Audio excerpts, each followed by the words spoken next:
I think Shadow was characterized the best in Sonic the Hedgehog 2006. There, I said it.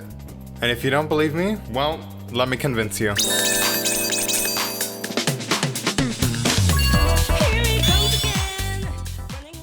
Hello, welcome back everyone to 100% free premium content brought to you by me, Mr. Bane. We are playing Sonic P06. This is the second part to Shadow's gameplay, so if you haven't seen the first part, you can go ahead and click that, and let's get right into the action. So we left off at Flame Core last time, so now we're doing Radical Train. I haven't played this in a while, so I'm kind of like rusty again.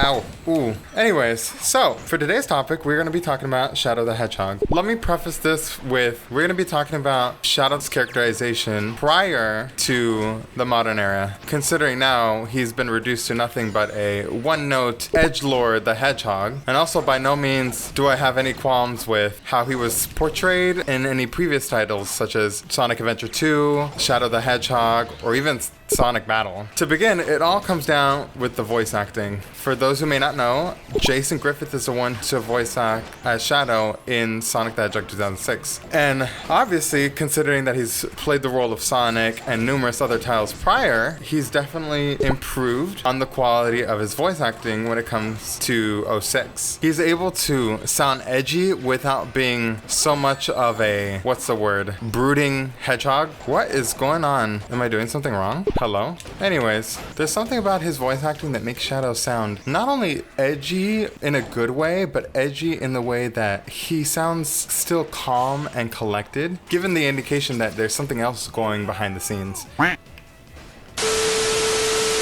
Which gives Shadow a more complex character than what's just on the outside. That being said, in 06, I think his character definitely sums up all of the instances and issues that he's had to deal with prior in a good way without having to know much of his backstory. He's to the point where he's gotten over his amnesia, reconciled his issues with Gun. He's not being overbearingly edgy when he's looking for the 4th Chaos Emerald. He's able to rely on his friends and puts a lot more trust in them. I'm just gonna not use the bike because, ew. I remember this one part in the story where it was during Crisis City. I'll put it up on the screen, but where Shadow finds Omega with Rouge in the future state of Crisis City. When he's checking Omega, he has this moment of like hesitation where they're trying to figure out what happened to Omega. It's not like we can do anything for him now. Yeah. And you could see that slight pause in his demeanor, showing that, you know, he's trying not to let on that he's affected, but you can clearly see that he cares about his friend.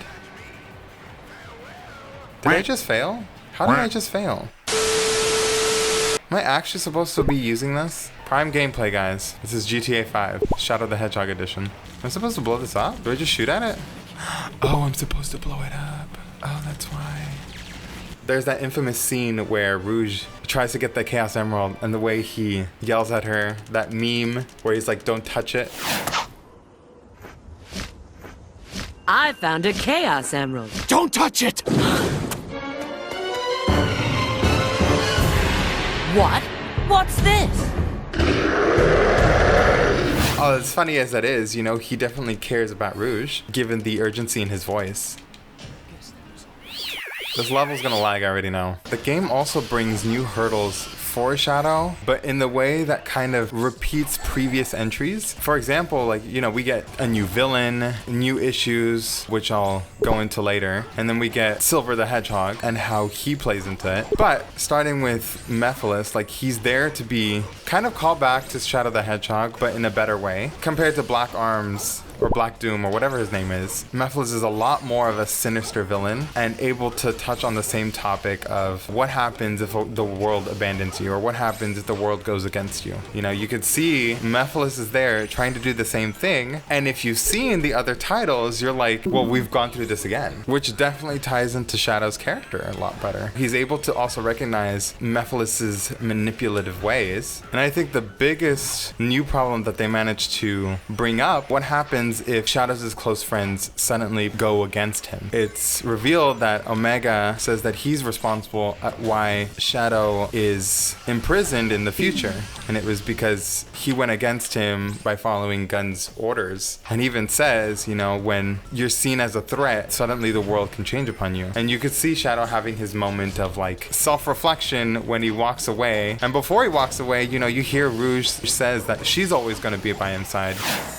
The one that defeats and seals you in the future is me.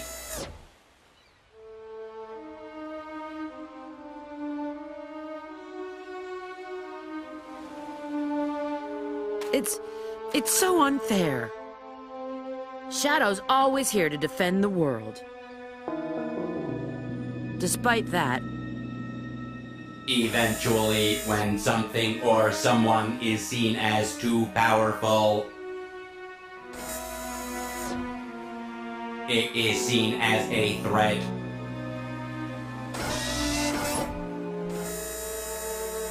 And then the world becomes its enemy.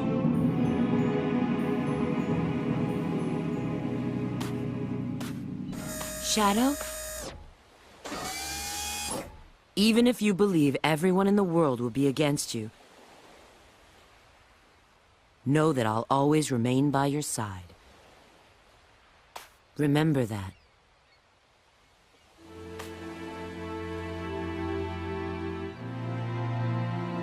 I will. Again, such a profound way, going about how to test Shadows' mental limit. Now he has to think about his friends are going to go against him at some point and what's going to happen to him. And at the same time, that helps establish his independent nature. Constantly on the fine line of, do I trust in people or do I stay true to myself by doing what I can do? He's already established that he cares about Rouge and Omega. But then you find this newcomer, Silver the Hedgehog, who's misguided because he's fallen for the manipulation of Mephiles, which mirrors how Shadow went through the same thing with Black Doom, which is a good way to expand on his character and showing how much Shadow has grown. Here's someone he barely knows, and he probably trusts in Silver because he sees himself on wanting to better the world, much like how Maria's last wish is. So the way that he bounces off these other characters is just like a testament of how much he's grown as a character. I hear the gold ring and I don't know where it is. Am I supposed to defeat these enemies? Oh my goodness. So many enemies. Jesus. Go away. Finally. Yes. Oh, well, there's more enemies, so I'm sure this is the right way then. Even look at that line of dialogue. Him caring about his friends. Not Omega grinding on rails. Ow. Shoo. Stop. You can spam hover. I died. Oops. But speaking of Shadow being true to himself, obviously he's still going to be one of those I'm a lone wolf character. And you can still see it based on having some time to self-reflect when Omega drops the bomb with him. But also at the very end, that quote at the end of his story where he's like, even though, I don't remember the quote, but I'll put the quote up here. Why risk your life for those who will persecute you later? If the world chooses to become my enemy, I will fight like I always have.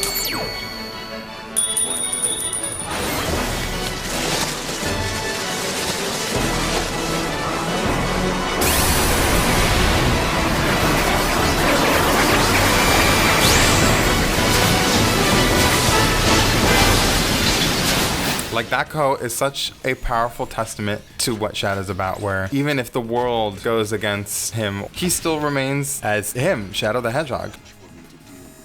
Oh. I mean, just take a look at this entire segment so far.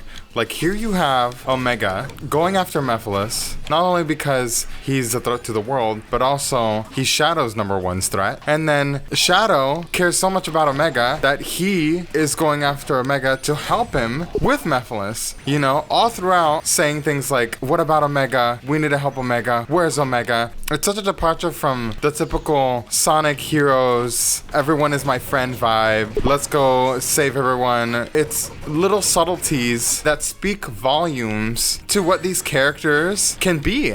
It's things like that that make Shadow in this game just such a great character. Pretty sure for a lot of us, Shadow's story was the highlight of Sonic 06 because it told things in such a realistic, natural way.